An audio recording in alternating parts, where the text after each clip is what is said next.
जय जगन्नाथ बंधुगण आपण मानकु मोर एही चैनल रे स्वागत। आसंतु जानिबा एही सप्ताह रे आपनक मानक पई कोन रही अछि, आपनक राशि कोन कहू अछि विस्तार भाव रे जानि नेबा।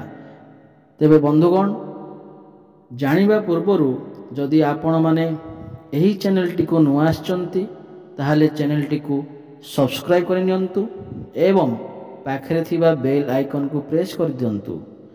तेबे जानि नेबा आपणकर एही सप्ताह रे आपणक राशि कोन कहू अछि, चलंतु विस्तार भाव रे जानि नेबा। मेष राशि बृहस्पति को चंद्र चिन्ह को नहीं द्वितीय घरे रखा जिबा हेतु एही सप्ताह स्वास्थ्य समस्या रे भल फलाफल प्रदान करिवो। जदिओ सामान्य समस्या आसीबो एवं जीव आपण कोनोसी बड़ रोगर शिकार हेबे नाही एवं शारीरिक भाव रे आपण पूर्व अपेक्षा सुस्थ रहिबे।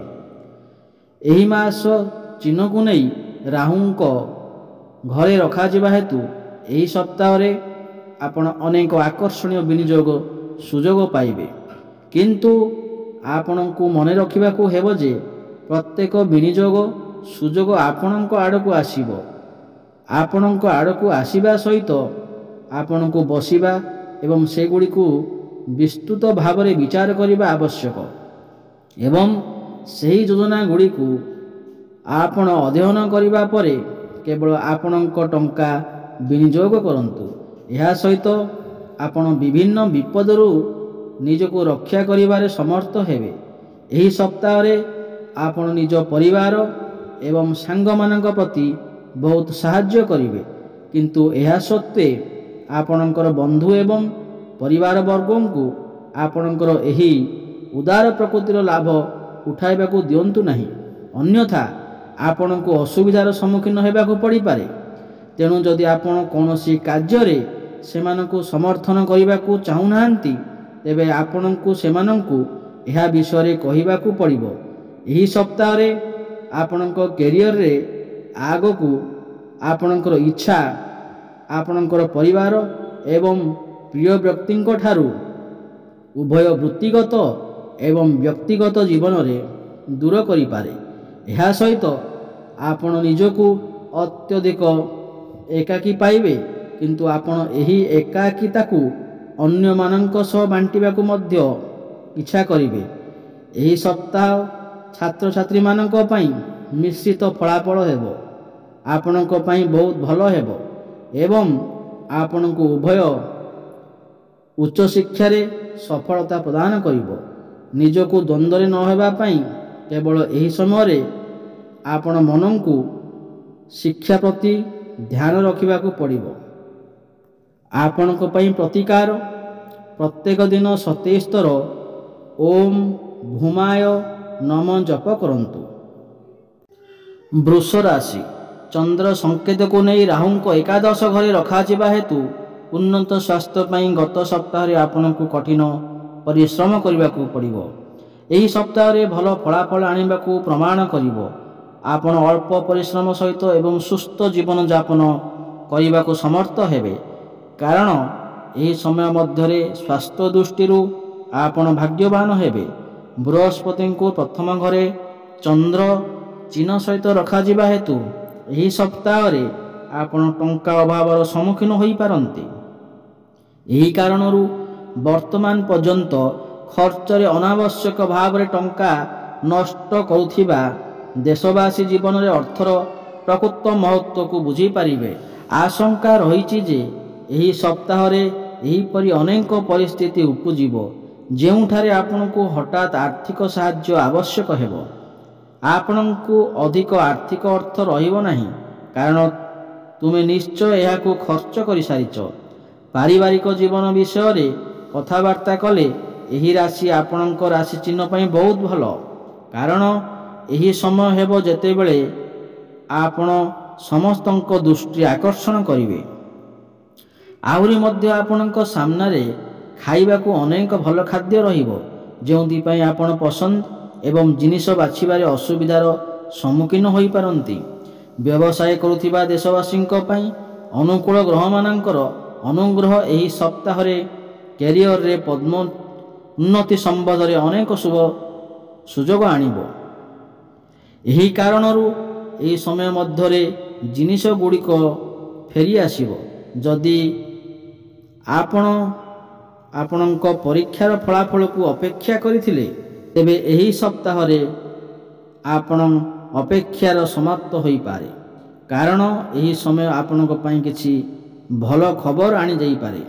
ବିଶେଷ କରି ଛାତ୍ରଛାତ୍ରୀମାନେ ଅଧ୍ୟୟନ ପାଇଁ ନିଜ ପରିବାର ଠାରୁ ଦୂରେଇ ରୁହନ୍ତି।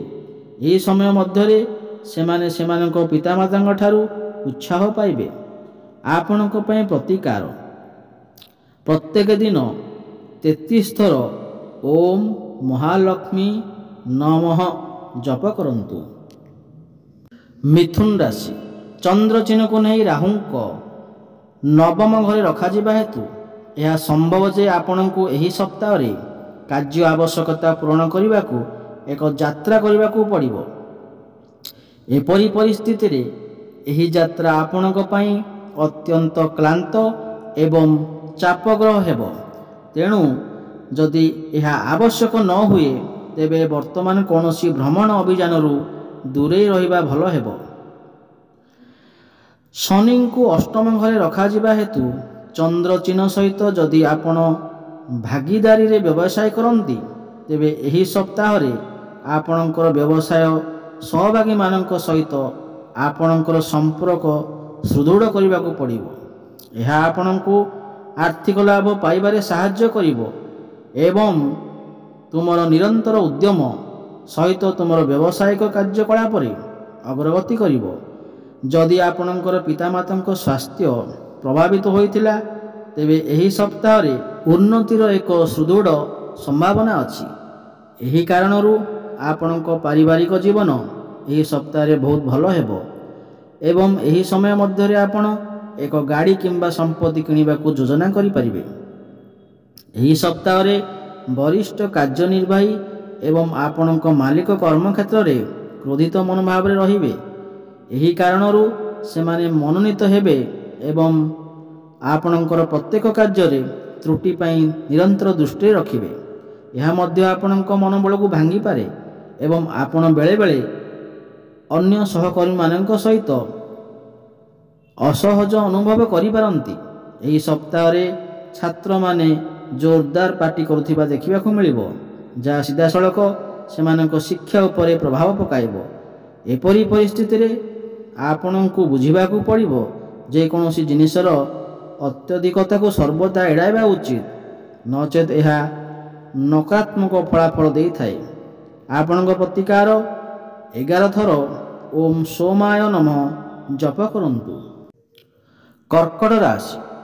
ବୃହସ୍ପତିଙ୍କୁ ଚନ୍ଦ୍ର ଚିହ୍ନ ସହିତ ଦଶମ ଘରେ ରଖାଯିବା ହେତୁ ଏହି ସପ୍ତାହରେ ଆପଣଙ୍କ ସ୍ୱାସ୍ଥ୍ୟ ଭଲ ରହିବ, କାରଣ ଅନେକ ଗ୍ରହଙ୍କ ଶୁଭ ଦୃଶ୍ୟ ଆପଣଙ୍କ ସ୍ୱାସ୍ଥ୍ୟକୁ ପ୍ରଭାବ ପକାଇପାରେ ଏବଂ ସେହି ସମୟରେ ଆପଣ କ୍ରନିକ ରୋଗରୁ ମୁକ୍ତି ପାଇବେ।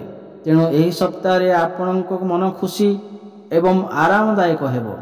ଏହି ସପ୍ତାହରେ ଆର୍ଥିକ ଦିଗରୁ ଦେଖିବାକୁ ଗଲେ ଆପଣଙ୍କ ପାଇଁ ବିଶ୍ୱସ୍ତ ଲୋକଙ୍କ ପରାମର୍ଶ ନେବା ଆବଶ୍ୟକ, କାରଣ ଏହା ସର୍ବଦା ସମ୍ଭବ ନୁହେଁ ଯେ ତୁମର ଯୋଜନା ତୁମକୁ ପସନ୍ଦ କରିପାରେ।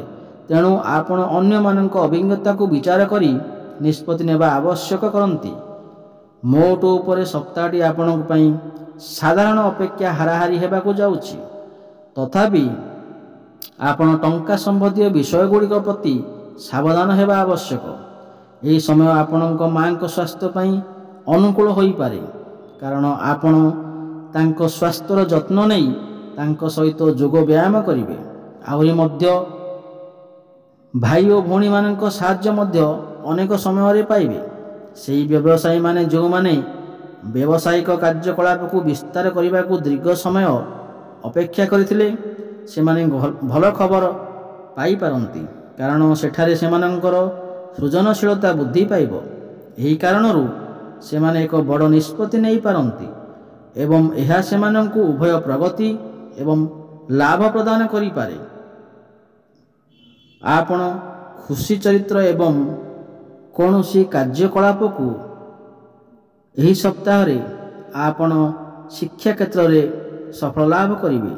କିନ୍ତୁ ଏହି କାରଣରୁ ଅନେକ ଛାତ୍ରଙ୍କୁ ଆପଣଙ୍କ ବିରୁଦ୍ଧରେ ବୁଲାଇ ପାରିବେ, କାରଣ ଏହା ସମ୍ଭବ ଯେ ଆପଣ ସଫଳତା ଦେଖି ସେମାନେ ଆପଣଙ୍କୁ ଈର୍ଷା କରିବେ, ଯାହା କେବଳ ପରେ ଆପଣଙ୍କୁ ଅସୁବିଧାରେ ପକାଇବ। ଆପଣଙ୍କ ପାଇଁ ପ୍ରତିକାର, ଶନିବାର ଦିନ ଶନି ଗ୍ରହ ପାଇଁ ହବନ କରିଦିଅନ୍ତୁ। ସିଂହ ରାଶି, ଉନ୍ନତ ସ୍ୱାସ୍ଥ୍ୟ ପାଇଁ ଗତ ସପ୍ତାହରେ ଆପଣଙ୍କୁ କଠିନ ପରିଶ୍ରମ କରିବାକୁ ପଡ଼ିବ। ଏହି ସପ୍ତାହରେ ଭଲ ଫଳାଫଳ ଆଣିବାକୁ ପ୍ରମାଣ କରିବ। ଶନିଙ୍କୁ ଚନ୍ଦ୍ରଚିହ୍ନ ସହିତ ଷଷ୍ଠ ଘରେ ରଖାଯିବା ହେତୁ ଆପଣ ଅଳ୍ପ ପରିଶ୍ରମ ଦ୍ୱାରା ଏକ ସୁସ୍ଥ ଜୀବନଯାପନ କରିପାରିବେ, କାରଣ ଏହି ସମୟ ମଧ୍ୟରେ ସ୍ୱାସ୍ଥ୍ୟ ଦୃଷ୍ଟିରୁ ଆପଣ ଭାଗ୍ୟବାନ ହେବେ। ଏହି ସପ୍ତାହରେ ଆପଣ ଅତ୍ୟଧିକ ସୃଜନଶୀଳ ହେବେ ଏବଂ ଏହାର ଫାଇଦା ଉଠାଇବା ଆପଣଙ୍କ ପାଇଁ ଗୁରୁତ୍ୱପୂର୍ଣ୍ଣ, କାରଣ ସେଠାରେ ଆର୍ଥିକ ଲାଭର ସଂଯୋଗ ଅଛି। ତେଣୁ ତୁମର ବୃଥା କଥାବାର୍ତ୍ତା ଉପରେ ତୁମର ସମୟ ନଷ୍ଟ କରିବା ଏବଂ ତୁମର କଠିନ ପ୍ରୟାସକୁ ସଠିକ୍ ଦିଗରେ ରଖିବା ଆବଶ୍ୟକ ନାହିଁ। ଘରର ଖରାପ କିମ୍ବା ଅଶାନ୍ତ ବାତାବରଣ ଯୋଗୁଁ ଏହି ସପ୍ତାହରେ ଆପଣଙ୍କ ମନ ଉଦାସ ହୋଇପାରେ। ଏପରି ପରିସ୍ଥିତିରେ ଆପଣ ଏହି ସମୟରେ ଗ୍ରହଣ କରୁଥିବା ଭୁଲ ପଦକ୍ଷେପ ପାରିବାରିକ ପରିବେଶକୁ ଅଧିକ ଚାପଗ୍ରସ୍ତ କରିପାରେ। ତେଣୁ ଆପଣଙ୍କ ତରଫରୁ କିଛି ଭୁଲ କରିବା ଠାରୁ ଦୂରେଇ ରୁହନ୍ତୁ। ଏହି ସପ୍ତାହରେ ତୁମର ରାଶି ଚିହ୍ନର ଦେଶବାସୀ ବୃତ୍ତି ଦୃଷ୍ଟିରୁ ଉତ୍କୃଷ୍ଟ ଫଳାଫଳ ହାସଲ କରିବାର ସମ୍ଭାବନା ଅଛି, ଯେପରିକି ମୁଦ୍ରା ବୁଦ୍ଧି କିମ୍ବା କାର୍ଯ୍ୟରେ ପଦ୍ମନୀତି। ତୁମର ଅନୁଶାସନ ଏବଂ କଠିନ ପରିଶ୍ରମ ସହିତ ପ୍ରତ୍ୟେକ ରଣନୀତି ବ୍ୟବହାର କରି ଆପଣ ଏହା ହାସଲ କରିବାକୁ ସମର୍ଥ ହେବେ। ଏହି ସପ୍ତାହରେ ଅନ୍ୟମାନଙ୍କ ଦ୍ୱାରା ଚାଲିଥିବା ସମାଲୋଚନା ହେତୁ ଛାତ୍ରମାନେ ସେମାନଙ୍କର ଦକ୍ଷତାକୁ ଅବମାନନା କରିପାରନ୍ତି। ମନରେ ସନ୍ଦେହ ସୃଷ୍ଟି କରିବା ପରିବର୍ତ୍ତେ ନିଜକୁ ଏକ ବୃତ୍ତିଗତ ପାଠ୍ୟକ୍ରମରେ ନାମ ଲେଖାଇବା ଏବଂ ତୁମର ସର୍ବୋତ୍ତମ ପ୍ରଦର୍ଶନ ଦେବା ଭଲ। ତେଣୁ ଏହିପରି ମୂର୍ଖ ଜିନିଷ ଗୁଡ଼ିକ ସହିତ ନିଜକୁ ବ୍ୟର୍ଥ କରନ୍ତୁ ନାହିଁ ଏବଂ କେବଳ ଅଧ୍ୟୟନ ଉପରେ ଧ୍ୟାନ ଦେବା ବେଳେ ସଠିକ୍ ନିଷ୍ପତ୍ତି ନିଅନ୍ତୁ। ଆପଣଙ୍କ ପାଇଁ ପ୍ରତିକାର, ଡେଲି 41 ଥର ଓମ୍ ବୁଦ୍ଧାୟ ନମ ଜପ କରନ୍ତୁ। କନ୍ୟା ରାଶି, ଏହି ସପ୍ତାହରେ ଡ୍ରାଇଭରମାନଙ୍କୁ ବିଶେଷ ସତର୍କତା ଅବଲମ୍ବନ କରିବାକୁ ନିର୍ଦ୍ଦେଶ ଦିଆଯାଇଅଛି, କାରଣ ଏହା ସମ୍ଭବ ଯେ ଆପଣଙ୍କର ସାମାନ୍ୟ ଅବହେଳା ଆପଣଙ୍କ ପାଇଁ କ୍ଷତିକାରକ ହୋଇପାରେ। ଆପଣ ଏହା ମଧ୍ୟ ବହୁତ ଭଲ ଭାବରେ ବୁଝିଛନ୍ତି ଯେ ଯଦି ଆପଣ ଆଜି ଲାଭ ହାସଲ କରୁଛନ୍ତି, ତେବେ ଏହା ଜରୁରୀ ନୁହେଁ ଯେ ଆସନ୍ତାକାଲି ମଧ୍ୟ ସମୟ ସମାନ ରହିବ। ବୃହସ୍ପତିଙ୍କୁ ଅଷ୍ଟମ ଘରେ ରଖାଯିବା ହେତୁ ଚନ୍ଦ୍ର ଚିହ୍ନ ସହିତ ଏପରି ପରିସ୍ଥିତିରେ ଭବିଷ୍ୟତର ଆର୍ଥିକ ଆହ୍ୱାନ ପାଇଁ ପ୍ରସ୍ତୁତ ହେବା ବେଳେ ବୁଦ୍ଧିମାନ ଭାବରେ ବିନିଯୋଗ କରିବା ଆପଣଙ୍କ ପାଇଁ ଭଲ ହେବ। ତେଣୁ ତୁମର କଷ୍ଟ ଉପାର୍ଜିତ ଟଙ୍କାକୁ ଭଲ ଭାବରେ ଚିନ୍ତା କରିବା ପରେ ଯେକୌଣସି ଯୋଜନାରେ ରଖନ୍ତୁ। ଆପଣଙ୍କ ଆଖପାଖରେ ପ୍ରଭାବଶାଳୀ ଏବଂ ଗୁରୁତ୍ୱପୂର୍ଣ୍ଣ ଲୋକଙ୍କ ମଧ୍ୟରେ ଆପଣଙ୍କର ଏକ୍ସପୋଜର ବୃଦ୍ଧି କରିବାକୁ ଏହା ଆପଣଙ୍କ ପାଇଁ ସାମାଜିକ କାର୍ଯ୍ୟକଳାପରେ ଅଂଶଗ୍ରହଣ କରିବା ପାଇଁ ଏକ ଭଲ ସୁଯୋଗ ହେବ, କାରଣ ଏହି ସପ୍ତାହରେ ଅନ୍ୟମାନଙ୍କୁ ପ୍ରଭାବିତ କରିବାର କ୍ଷମତା ଆପଣଙ୍କୁ ଅନେକ ସକାରାତ୍ମକ ଫଳାଫଳ ଦେବ। ଅଫିସରେ ଏହି ସପ୍ତାହ ଆପଣ ନିଜ ଇଚ୍ଛାରେ ଭଲ ଫଳାଫଳ ପାଇବେ ନାହିଁ, କାରଣ ଏହା ସମ୍ଭବ ଯେ ଆପଣଙ୍କ ନିକଟତର କେହି ଆପଣଙ୍କ ଲାଭ ପାଇଁ ଆପଣଙ୍କୁ ବିଶ୍ୱାସଘାତକତା କରିପାରେ, ଯେଉଁଥିପାଇଁ ଆପଣଙ୍କୁ କିଛି ଅସୁବିଧା ହେବ। ସପ୍ତାହ ସାରା ଟିଭି ଦେଖିବା, ଆପଣଙ୍କ ପରୀକ୍ଷା ଉପରେ ଧ୍ୟାନ ଦେବା ପରିବର୍ତ୍ତେ ନିଜ ମନୋରଞ୍ଜନ କରିବା ପରି ଯେତେବେଳେ ଆପଣଙ୍କର ପରୀକ୍ଷା ବିଷୟରେ ସମସ୍ତ ବେପାରୁଆ କାର୍ଯ୍ୟ କରନ୍ତି, ଏହି ଆଖିର ଚାପ ମଧ୍ୟ ସୃଷ୍ଟି କରିପାରେ, ଯାହା ଆପଣଙ୍କ ଅଧ୍ୟୟନକୁ ସିଧାସଳଖ ପ୍ରଭାବ କରିବ। ଆପଣଙ୍କ ପାଇଁ ପ୍ରତିକାର, ନିଜ ପ୍ରାଚୀନ ପାଠ ଲଳିତା ସହସ୍ରନାମ ଜପ କରନ୍ତୁ।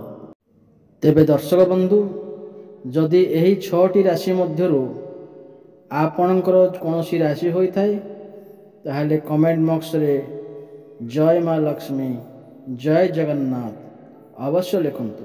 ରହୁଛି, ଧନ୍ୟବାଦ। ପୁଣି ଦେଖା ହେବ ଆଗାମୀ